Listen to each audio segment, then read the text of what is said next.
வணக்கம். இன்னைக்கு நம்ம பார்க்க போற பகுதி, தமிழ் மொழியில் உள்ள தமிழ் எழுத்துக்கள் எத்தனை? அவை யாவை? அகர முதல் நகர இறுவாய் முப்பஃதென்ப. இது யார் சொல்றதுன்னு பார்த்தீங்கன்னா, தொல்காப்பியர் தனது தொல்காப்பிய நூல்ல சொல்லியிருக்காரு. என்ன சொல்லியிருக்காரு அப்படின்னு பார்த்தீங்கன்னா, உயிரெழுத்து எதுல தொடங்குது? அ, ஆ அங்க தொடங்குது. மெய்யெழுத்து எதுல தொடங்குது? இக்கு, இங்கு, க, ங, ச. ஸோ உயிரெழுத்துல முதல் எழுத்து அ. மெய்யெழுத்துல இறுதி எழுத்து இன்னு.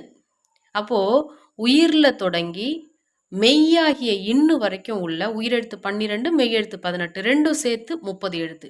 இந்த உயிரெழுத்து 12, மெய்யெழுத்து 18 ஆக மொத்தம் இந்த 30 எழுத்துக்கள் தான் முதல் எழுத்து அப்படிங்கிறத தொல்காப்பியர் தனது நூல்ல அகர முதல் நகர இறுவாய் முப்பஃதென்ப. இதுதான் முதல் எழுத்து அப்படின்னு சொல்லி யார் சொல்லியிருக்கிறது? தொல்காப்பியர் சொல்லியிருக்கிறாரு.